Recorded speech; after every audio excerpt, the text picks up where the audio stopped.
Yummy. It's good to be silly after all the drama that's gone on the last few days, right? I've needed the laughs. Oh, yeah. Definitely need some laughs. Since I've come home, my whole life has changed drastically all over, like overnight. So, okay.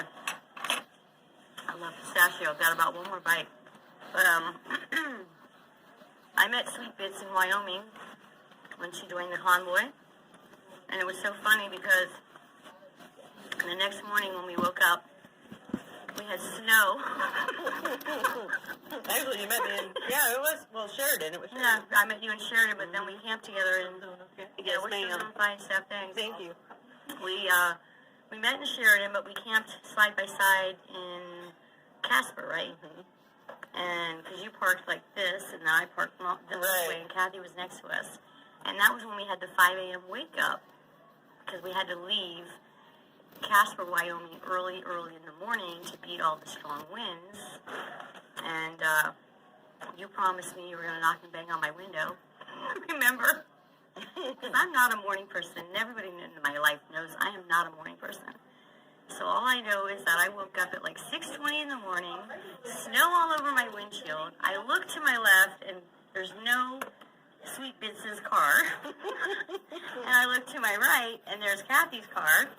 And I could see no other vehicles in the parking lot, and I'm like, oh my God, we got left by the convoy in a snowstorm.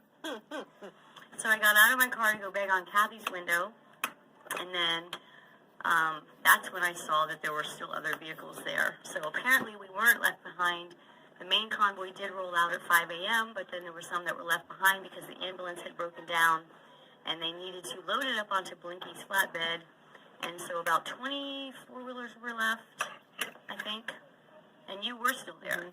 Yeah, I was asked to stay. You had just moved your car and parked in a different location. I was running coffee runs. And, yeah. So I was super happy when I saw that you were still there, because you became, like, at that point, you were like my little convoy buddy that I tried to follow behind, because you had a CB and I did not. But anyways, so back to how did I get involved in all. I'm like all doing this thing. Oh, somebody's stealing your brownie, girlfriend. You better hang on to it. Right. You want your brownie. And she gets upset. She thinks I'm teasing her. She wants your brownie. So as I started out saying. Hi, Richard. Hello. My brother, who lives in Australia. First of all, I have to say I am born and raised around the military. My father was in the Navy.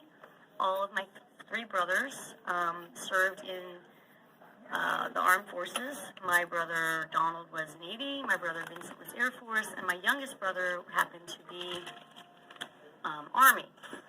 And going back every single generation in my family to the Civil War, I have had aunts, uncles, cousins, grandfathers, etc., who have served in every single war of this country.